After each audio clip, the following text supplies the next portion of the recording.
Now, just an hour ago, we found out what happened on the fatal UPS MD-11 crash 16 days ago. The crash where an MD-11 lost its left engine and overran the runway, crashing right into a UPS facility, leaving 3 crew members and 11 people on the ground deceased. Yes, the NTSB has published their 12-page Aviation Investigation Preliminary Report, which states all the information we need, though they call it primary in their link. That's a spelling mistake. So I decided to recreate and animate what happened on the 4th of November at the Louisville Muhammad Ali Airport. It is 4 p.m. and this MD-11 of the registration, November 259 Uniform Papa, gets ready for its 8-hour flight all the way to Hawaii, Honolulu. Definitely a long flight for this MD-11, which is why the MD-11 carries nearly 100% of fuel. According to the Aviation Herald, 38,000 gallons, which would be over 260,000 pounds of fuel, meaning that the airplane could have only carried half the total payload it could normally carry. This plane was heavy, and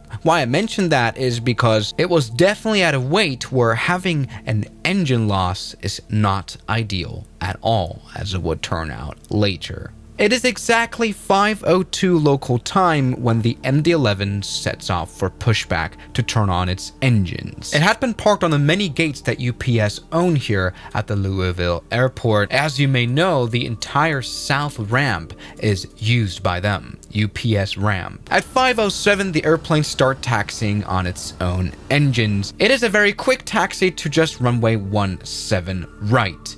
At 5:11, the airplane reaches the holding point Bravo of runway 17 right, where it's immediately cleared for takeoff. The MD-11 starts its takeoff roll at 5:12 and sets on to its flight, which will last for only 1 minute and 30 seconds. Full power. The very heavy MD-11 reaches speed, and it has to reach speeds of quite a lot. My flight simulator for our weight calculated a rotation speed of 175 knots. This plane needed to be very fast in order to lift off properly. And soon it reaches V1, the decision speed, and very soon it reaches rotate as well, where it leaves the ground. But very quickly after doing that, with everything going uneventful so far, something goes terribly wrong. The engine number 1 separates from the airframe, and that always looks like this. Just in this shot, we can see the left engine picking up on pitch. See, when a high-powered CF6 engine like this releases itself from the plane, it will always pitch up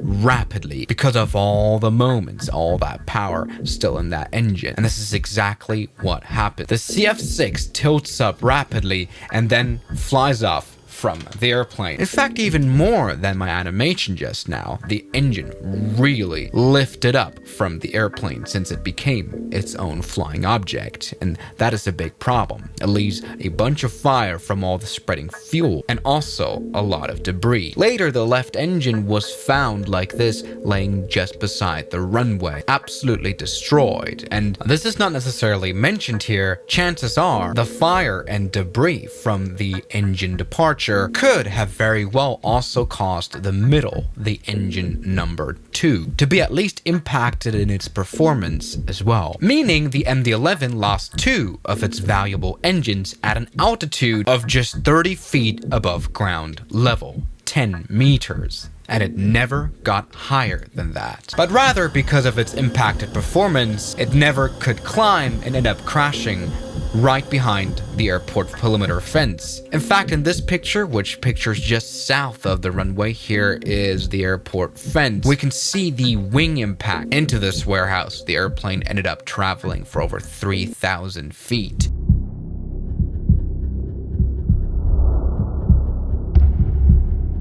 Now, I know this animation might not be fully correct. The engine really departed the plane, but what is correct is that the entire engine, including its pylons, came off, and that's very worrying. and investigations will have to show why that exactly happened. Now, the worst problem would be that this would be a widespread issue on the MD-11, which is why all MD-11s and DC-10s and even KC-10s, if they still were a thing, they were retired by the Air Force already, are grounded. The preliminary report goes into that. Look at this picture. Here we see the bearing of the wing that holds this engine to the aircraft. And here we can see the lugs of the engine that holds the engine onto the airplane. And as you can see, it broke.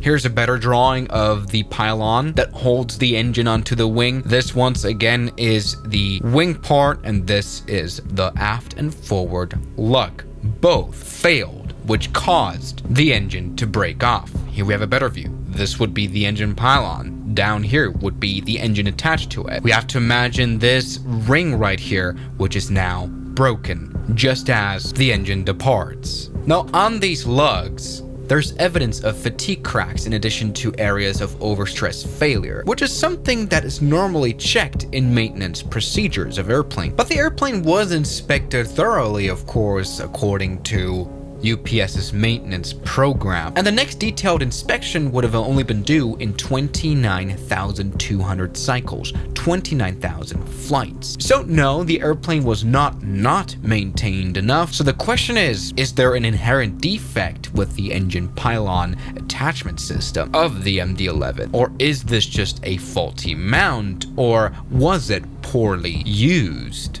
by someone on the ground? See, an hour after this plane impacted ground, people were already drawing close relations to the American Airlines Flight 191 that happened in 1979, also on a 3-engined DC-10 aircraft. In fact, the two crashes seem to be so related to each other that I could just use this animation to show the crash. The left engine also separated right after the rotation of the aircraft, also sending it flying in a spiraling pitch movement that caused also the plane to crash, killing all of its occupants. Later on, it turned out that the engine fell off because the pylon was damaged because it was serviced using a forklift, damaging the attachment system. In this case as well, it flew right off. But the thing is, on the DC-10, the plane that the American Airlines Flight 191 crash happened on, uses a very different engine mounting system.